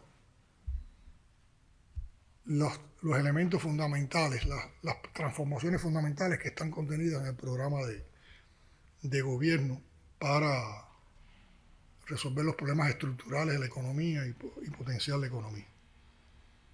Está el plan energético actualizado del que hemos hablado en 2 momentos, desde el punto de vista de la electricidad, desde el punto de vista del combustible. Está la articulación internacional que estamos promoviendo entre las fuerzas izquierdas, los movimientos sociales, porque entre todos tenemos que articularnos para denunciar, para encontrar respuestas, para combatir esta ofensiva imperialista. Y esta, y es una de las cosas en las que a veces tenemos más insatisfacción, la manera en que tenemos que manejar la comunicación, desarrollar la comunicación política, la comunicación social, la comunicación institucional, que tiene que responder a una comunicación de tiempo de guerra, a una comunicación de crisis, a una comunicación que enfrente esa ofensiva mediática imperial que está intoxicando todos los espacios comunicacionales en el mundo, que está tratando de asesinar reputaciones de pueblos, de dirigentes, de líderes, de personas, que está tratando de tirar una cortina de humo alrededor de lo que está pasando, que trata de justificar todo lo que se propone el imperio. Recuérdense que no se habla de un secuestro de un presidente, se habla de una captura. Todo es ambiguo. O extracción, que además es un término repudiable. ¿Quién te da derecho a extraer a un presidente de un país para llevártelo para otro? Llena de mentiras, de calumnia, de odio, que promueve fracturas, que promueve confusión, que no es decente, es vulgar. Es vulgar. Entonces, asociado a esas prioridades, entonces un grupo de conceptos, sobre todo para la labor del partido, lo que me pedían, cómo perfeccionar la labor del partido. Bueno, un primer concepto que es básico y aunque lo repetimos, pero es necesario, es la unidad. Es la unidad, que es la que nos da la fuerza. Y en el Pleno yo hice algunas acotaciones, primero partiendo de los conceptos sobre la unidad y los llamados que han desarrollado en diferentes momentos la revolución del comandante en jefe y el general de ejército. Pero planteándonos también 2 elementos esenciales o componentes esenciales de la unidad. Vamos a discutir fuerte y vamos a marchar juntos. Discutir para perfeccionar, ser crítico, debatir, aportar. Eso no divide. Eso une, sobre todo si después a partir de esas reflexiones, de esos aportes, de discusión, marchamos juntos, defendemos todos juntos. Ahora, cuando hay desidia, cuando alguien se calla lo que piensa, cuando alguien no es honesto o es sincero, eso sí crea fragmentaciones en la unidad. Y el otro elemento de la unidad es participar. Cuando todos participamos, cuando todos compartimos, cuando todos luchamos, cuando todos logramos resultados y victorias, hay más identidad, hay más compromiso, hay más autoestima y hay más fuerza en todo lo que hacemos.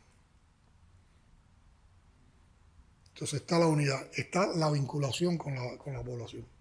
Hay que estar trabajando. Yo siempre le digo a los compañeros en el trabajo del partido, el mejor tiempo que uno aprovecha es el que uno está en los escenarios donde se están produciendo con las personas, con los colectivos, los principales hechos ideológicos, económicos o sociales. Porque estando más tiempo en la base, o en el vínculo directo, cuando tú vas entonces a las reuniones donde se toman decisiones, tú vas con la visión y el conocimiento de lo que está pasando ahí, de las trabas, de los problemas, de las aspiraciones, de los criterios de la gente. Y entonces cuando vas a aportar a la decisión va a ser más realista, va a estar más pegada a las necesidades y a las aspiraciones. Y eso tenemos que cultivarlo. Cuando hablamos de vinculación, que muchas veces la gente confunde con visita, y la vinculación no es solo la visita, el tema es para transformar, es para actuar, no es para marcar tarjeta, como se dice vulgarmente. No es que yo pueda decir, fui a todos los municipios del país, sí, fuiste a todos los municipios del país, ¿y qué pasó en cada municipio cuando fuiste? ¿Qué logré ayudar a potenciar? ¿Qué expliqué? ¿Qué argumenté? ¿Qué esclarecí?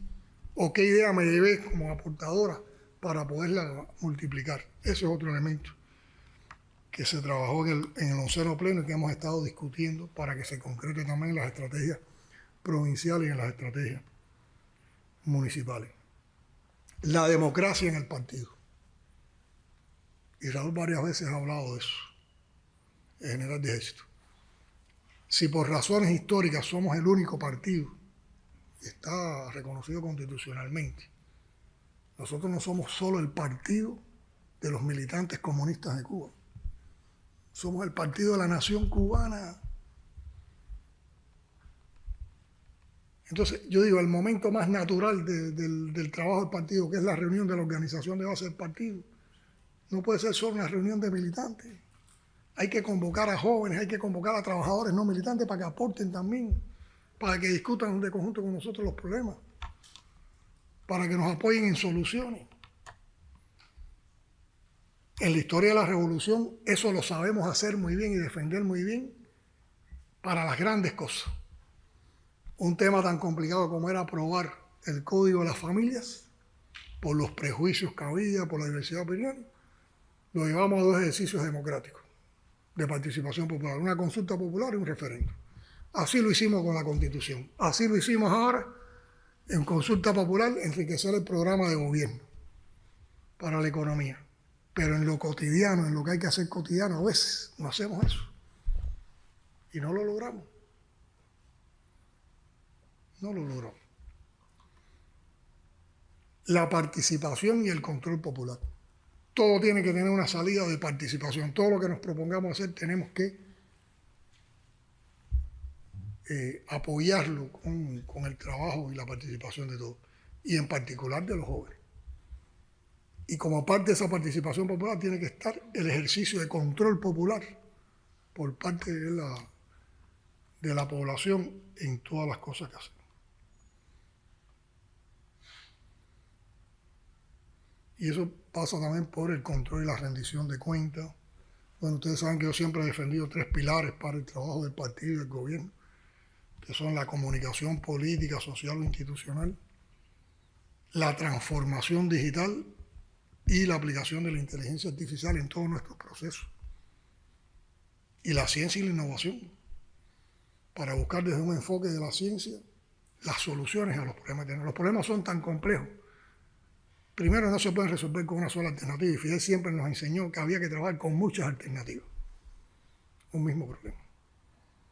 Y la ciencia nos brinda soluciones y cuando las aplicamos y logramos los resultados están en innovación. Y esa es otra de las cosas que tenemos que potenciar. El enfrentamiento a la corrupción, que es importantísimo para apoyar todos los procesos.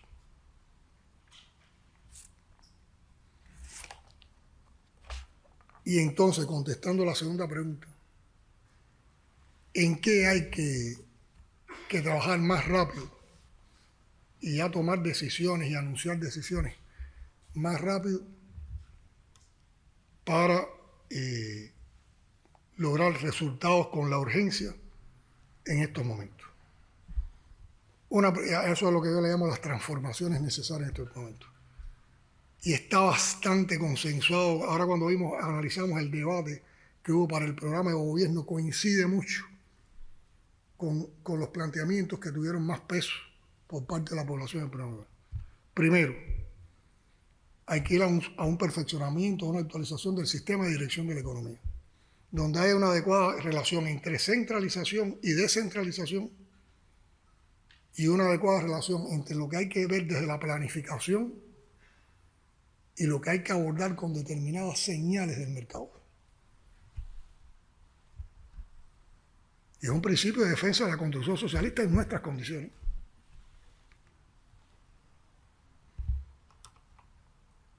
Y eso pasa también, ya que en algunas de estas cosas hay decisiones tomadas que van a ir evolucionando sistemáticamente, gradualmente, está como un nuevo sistema de asignación de divisas para la actividad económica.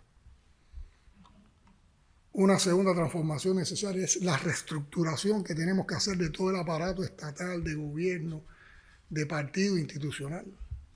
Somos un país pequeño, con población envejecida, con población que está teniendo un salto de crecimiento negativo en su dinámica demográfica. Y tenemos una cantidad de instituciones que duplican funciones, una cantidad de personas en el ámbito de lo que no es productivo, que hay que reestructurar. Y además para quitarse gastos del presupuesto del Estado en toda esa actividad. Y ser más eficiente en los procesos de dirección, en los procesos presupuestados, en los procesos de planificación. Ya eso también tiene un avance en el trabajo, pero es una transformación necesaria. Tenemos que ir a la definitiva autonomía de la empresa estatal. La hemos trabajado también en las primeras semanas de enero. Estuvimos tocando el tema y hay bastantes ya definiciones. Ahora vamos a jugar con una autonomía estatal de verdad de la empresa. Si yo te doy, primero se le han dado un grupo de facultades a las empresas que no todas las empresas aprovechan todavía esa facultad. Y eso lo hemos implementado a diferentes niveles. Pero cuando yo te dé toda la autonomía empresarial, tú no esperes que vas a tener autonomía por unas cosas y que yo te tengo que dar desde la caja central o desde una planificación central las materias primas y los combustibles. El país, la centralización, lo que tenga que tener de centralización, la planificación es para las prioridades. Lo otro es empresa que tiene autonomía, tiene que exportar, tiene que buscar ingresos en divisa, para con ingresos en divisa comprar el combustible que le hace falta, comprar los insumos y comprar las materias primas. Y de hecho le estamos aprobando esquemas a entidades estatales y no estatales que exportan, que producen para la sustitución de importaciones y que van creando mecanismos en este sentido. Siempre con un concepto de que lo que hagan sea para reproducirse ampliadamente y aportar cada vez más a las necesidades del país y cada vez más a lo que ellos atienden, a su encargo social y al desarrollo de sus producciones y sus servicios. Ahora, esa autonomía de la empresa estatal tiene que estar acompañada de un redimensionamiento y de una reestructuración que tenemos en la empresa estatal. Y sobre todo en el ámbito del municipio. Porque la otra transformación importante que vamos a promover y que ya hemos trabajado en estos días es la autonomía de los municipios. Que la autonomía no rompe con la unidad en la construcción socialista, ni es una indisciplina ante la planificación y ante los intereses del Estado. La autonomía lo que garantiza es que el municipio esté más cerca y tenga autonomía y facultades para resolver los problemas que están más cerca del ciudadano de su municipio.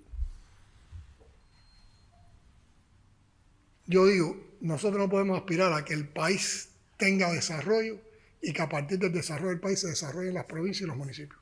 Eso es un absurdo.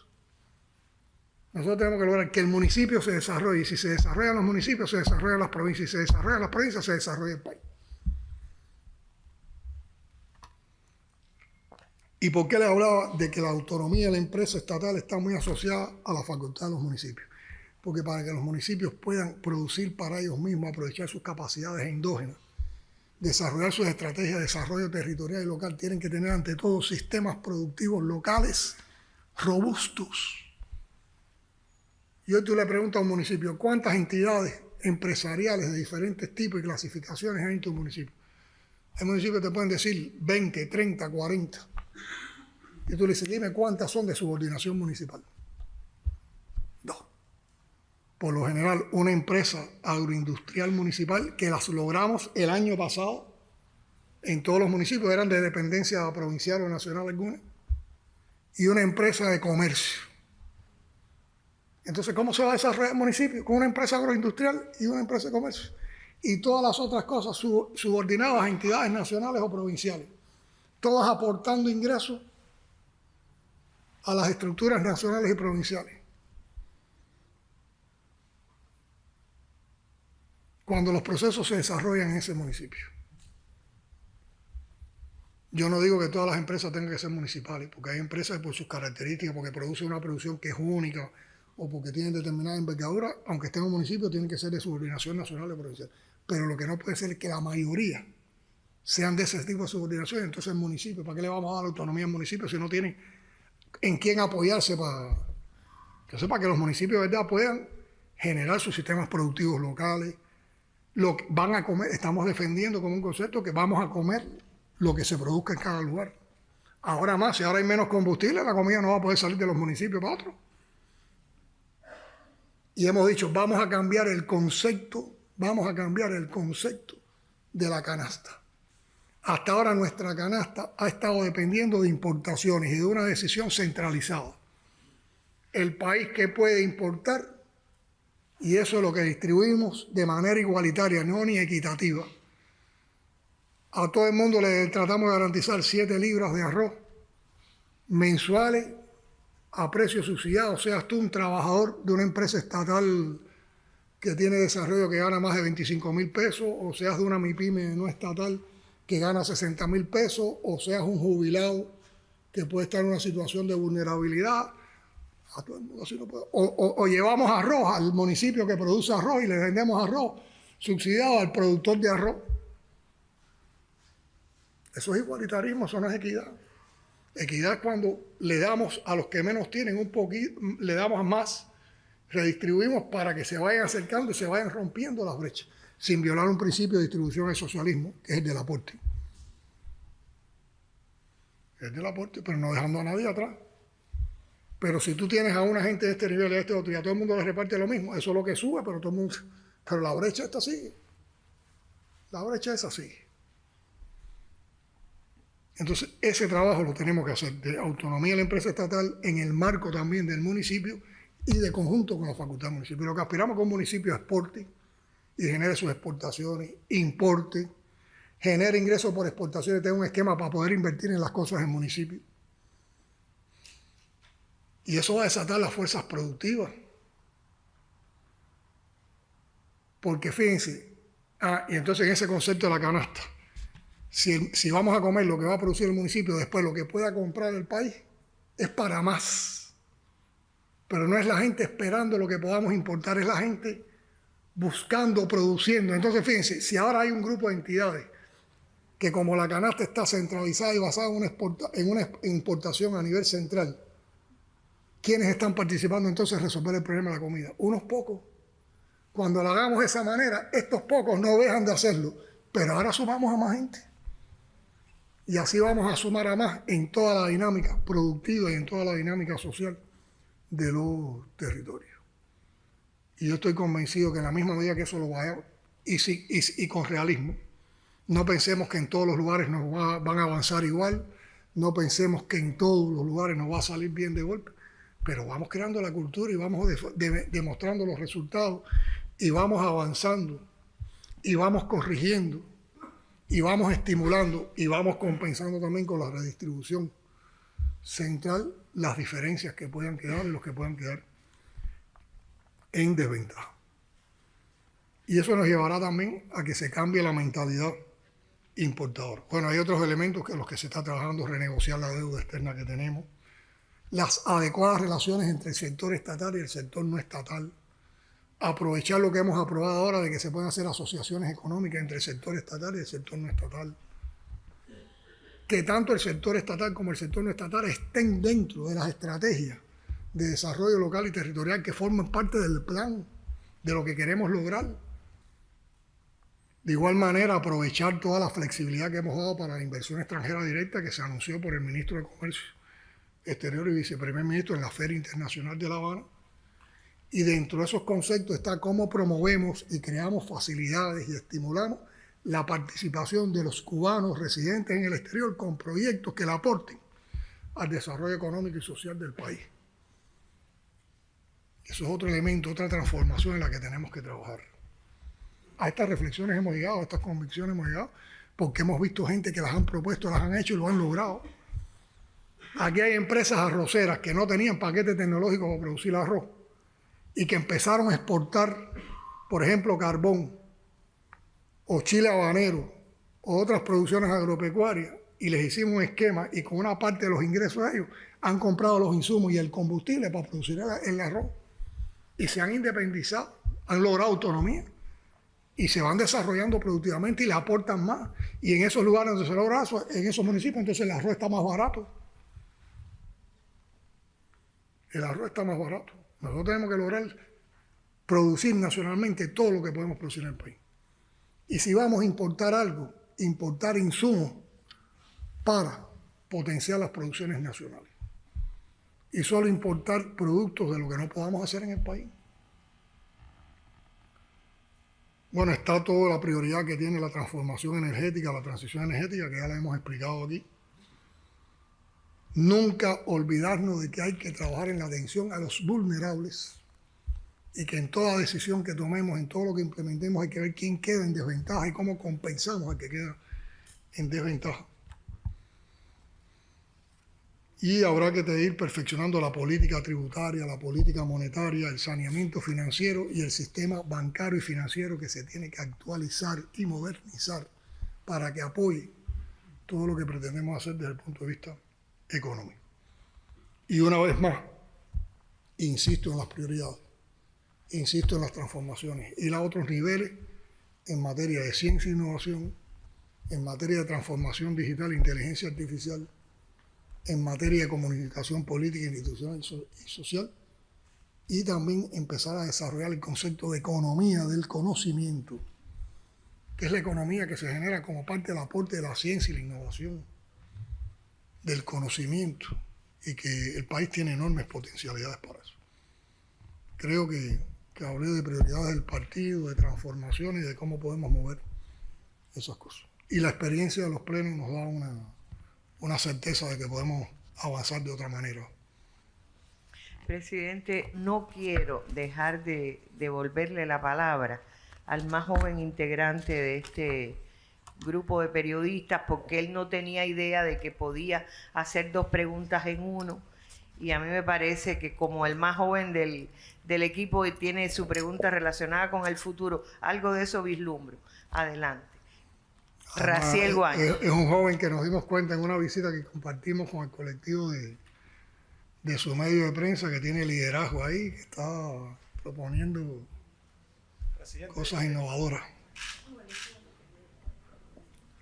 Presidente, bueno, en medio de un contexto como el que hemos estado abordando desde que comenzó la conferencia, quisiera, saber su valoración, ¿no?, sobre la actitud asumida también por el pueblo y dentro de ello, por supuesto, los jóvenes, en medio de tantas complejidades también que hemos vivido, que estamos viviendo. Mira, yo creo que cada vez que hablemos del pueblo y cada vez que hablemos de los jóvenes, como dice el dicho popular, hay que quitarse el sombrero. El heroísmo de este pueblo asombra. Y aunque estemos en esa cotidianidad de adversidad, de enfrentar cosas difíciles, cuando uno ve las respuestas, la creatividad, la resistencia, y yo insisto, La resistencia del pueblo cubano no es una resistencia de aguante, es una resistencia de creación. Es resisto pero me supero, resisto, avanzo, resisto, crezco. Yo siempre lo ilustré en otro momento con lo que habíamos logrado en la COVID, con la ciencia y la vacuna. O sea, no era pasar la COVID, era pasar la COVID pero superarla con creación propia, como fue el impacto de nuestra vacuna. Entonces, uno no puede tener ni dudas ni ningún tipo de otro sentimiento hacia la actitud de nuestro pueblo y hacia la actitud de nuestros jóvenes. Aunque muchos hablan tratando de denigrar al pueblo y muchos hablan tratando de denigrar a nuestra juventud. Hacia los jóvenes uno tiene una visión, tal vez tiene que ver con los años de estudiante universitario, con los años de dirigente estudiantil, pero lo he dicho en otros momentos, para mí los jóvenes hay que tratarlos como las importantes personas que son en nuestra sociedad. Cuando nosotros hablamos de unidad, no hay unidad si los jóvenes no están en esa unidad. Cuando hablamos de continuidad, no hay continuidad sin los jóvenes. Por eso, en ese concepto de participación popular, yo siempre digo, todo tiene que tener una salida para la participación popular y dentro de esa participación popular, todo tiene que tener una salida de cómo convocamos y cómo participan los jóvenes. Y hay ejemplos cotidianos de las respuestas que dan los jóvenes. La indignación por lo de Venezuela. La participación de los jóvenes en el homenaje a nuestros caídos, en la marcha del pueblo combatiente, después en la marcha de las antorchas. Esos jóvenes que viven las situaciones complejas de estos tiempos, las carencias de estos tiempos, que a veces su proyecto de vida no es todavía el que aspiran, pero que siguen teniendo confianza porque saben que ese proyecto de vida es más posible aquí que en otro lugar.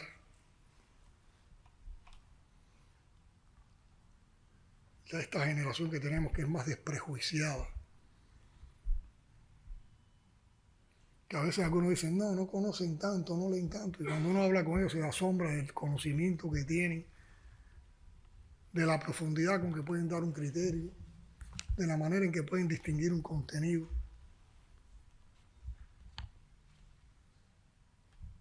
La inteligencia, pero también cuando les llamas para cosas duras, lo hacen. Yo recuerdo, siempre lo expliqué muchas veces, cuando nosotros estábamos en el ajetreo de concebir la estrategia para enfrentar la COVID, cuando empezó a entrar en los primeros momentos, no nos habíamos dado cuenta todavía de que teníamos que ir a una convocatoria de los jóvenes, y cuando fuimos a hacerla ya los jóvenes estaban en Sala Roja. Ellos por sí mismos se movilizaron, porque comprendieron que ellos podían aportar al país, que quién mejor que ellos. Y lo hicieron jóvenes de todos los sectores. Y yo te digo, yo cada vez que me he encontrado, que he tenido encuentros con los jóvenes, que he participado en debates con los jóvenes, siempre lo que he aprendido. Y me he nutrido de experiencias, de enfoque. Y escuchando a los jóvenes uno puede ver también las cosas de otra manera. Yo diría más actualizadas, más contemporáneas, más audaces. Y esa audacia que pueden aportar nuestros jóvenes, esa intranquilidad con compromiso, le hace mucho bien a la nación y a todo lo que queremos hacer. Y no podíamos pensar de otra manera. Porque es que en la historia nuestra los jóvenes siempre han sido los que han jugado un papel fundamental. Y los jóvenes ahora no son distintos. En eso, los jóvenes ahora tienen esa herencia también. Comparten ese legado, ese patrimonio. ¿Quiénes fueron los mambises? Y hay ejemplos paradigmáticos. El joven Césped, el joven Agramonte, el joven Maceo. Nuestros grandes pensadores, el joven Martí. 16 años, con 16 años un presidio modelo. Injustamente encarcelado por defender convicciones. Y yo todos los años cuando termina la marcha de las antorchas que vamos ahí, hacemos el homenaje en la cantera. Cada vez que veo el poema a su madre, me estremezco. Que eso lo ha escrito un joven con 16 años.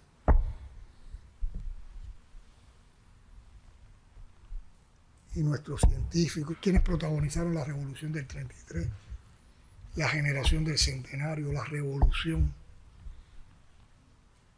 la generación de jóvenes que en los 60 enfrentó la agresión a Girón, hizo la campaña de alfabetización y después vivió los días de la crisis de octubre. Las generaciones que éramos jóvenes cuando vivimos el periodo especial, cuando se cayó el campo socialista. Y los jóvenes ahora. Podíamos tener la unidad y la resistencia que exige el pueblo cubano en medio de esta situación si los jóvenes no estuvieran participando. Lo que pasa es que hay algunos que nada más que hablan de los que han salido, de los que han probado suerte en otras, que además la mayoría no ha roto con la revolución, al contrario. Muchos comprometidos en estos tiempos de amenazas, ¿cuántos han regresado? ¿Cuántos están preocupados? ¿Cuántos están manifestándose en contra de la agresión?